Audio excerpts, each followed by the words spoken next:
नमस्कार दोस्तों, आज हम आपको कमला एकादशी या पद्मिनी एकादशी की कहानी सुनाते हैं। इसे ध्यान से सुनिएगा। धर्मराज युधिष्ठिर बोले, हे जनार्दन, अधिक मास के शुक्ल पक्ष की एकादशी का क्या नाम है तथा इसकी विधि क्या है? कृपा करके आप मुझे बताएं। श्री भगवान बोले, हे राजन, अधिक मास में शुक्ल पक्ष में जो एकादशी आती है वह पद्मिनी या कमला एकादशी कहलाती है। वैसे तो प्रत्येक वर्ष 24 एकादशियां होती है। जब अधिक मास या मलमास आता है तब इनकी संख्या बढ़कर 26 हो जाती है। अधिक मास या मलमास को जोड़कर वर्ष में 26 एकादशी होती है। प्रत्येक मास में 2 एकादशी होती है, जो पद्मिनी एकादशी शुक्ल पक्ष और परमा एकादशी कृष्ण पक्ष के नाम से जानी जाती है। ऐसा श्री कृष्ण ने अर्जुन से कहा। भगवान श्री कृष्ण ने अर्जुन को इस व्रत की कथा बताई थी।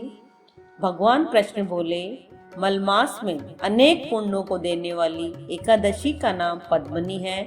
इसका व्रत करने पर मनुष्य कीर्ति प्राप्त करके वैकुंठ को जाता है, जो मनुष्यों के लिए भी दुर्लभ है। यह एकादशी करने के लिए दशमी के दिन व्रत का आरंभ करके कांसी के पात्र में जौ चावल आदि का भोजन करे तथा नमक न खाए, भूमि पर सोए और ब्रह्मचर्य व्रत का पालन करे। एकादशी के दिन ब्रह्म मुहूर्त में शौच आदि से निवृत्त होकर दंत धावन करे और जल के 12 कुल्ले करके शुद्ध हो जाए।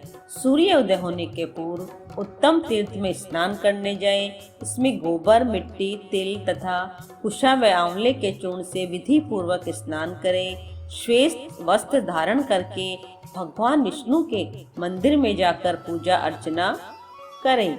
हे मुनिवर, पूर्व काल में त्रेया युग में है नामक राजा के वश में कृतवीर्य नाम का राजा महिष्मतीपुरी में राज्य करता था। उस राज्य की 1000 परम प्रिय स्त्रियां थी, परंतु उनमें से किसी को भी पुत्र नहीं था जो उनके राज्य भार को संभाल सके।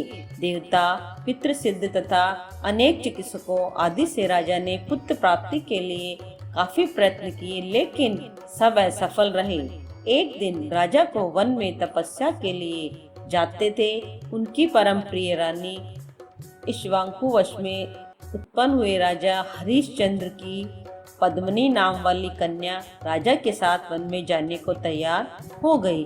दोनों ने अपने अंग के सब सुंदर वस्त्र और आभूषणों को त्याग कर वल्कल वस्त्र धारण कर गंधमादन पर्वत पर गए। राजा ने उस पर्वत पर 10,000 वर्ष तक तप किया, परंतु फिर भी पुत्र प्राप्ति नहीं हुई। तब पतिव्रता रानी कमल नयनी पद्मिनी से अनुसूया से कहा, 12 मास से अधिक महत्वपूर्ण मलमास होता है, जो 32 मास पश्चात आता है। उसमें द्वादशी युग पद्मिनी शुक्ल पक्ष की एकादशी का जागरण समेत व्रत करने से तुम्हारी सारी मनोकामना पूर्ण होगी। इस व्रत करने से पुत्र देने वाले भगवान तुम पर प्रसन्न होंगे, तुम्हें शीघ्र ही पुत्र देंगे।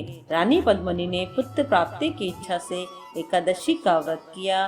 वह एकादशी को निराहार रहकर रात्रि जागरण करती थी। इस व्रत से प्रसन्न होकर भगवान विष्णु ने उन्हें पुत्र प्राप्ति का वरदान दिया। इसी के प्रभाव से पद्मिनी के घर कार्तिवीर्य उत्पन्न हुए, जो बलवान थे और उनके समान तीनों लोकों में कोई बलवान नहीं था। तीनों लोकों में भगवान के सिवा उनको जीतने का सामर्थ्य किसी में नहीं था। सो हे नारद, जिन मनुष्यों ने मलमास शुक्ल पक्ष एकादशी का व्रत किया है, जो संपूर्ण कथा को पढ़ते हैं या सुनते हैं, वे भी यश के भागी होकर विष्णु लोक को प्राप्त होते हैं। आपको ये कहानी कैसी लगी? इसे लाइक कीजिए, सब्सक्राइब कीजिए और बने रहिए चैनल के साथ। जय जय श्री राधे।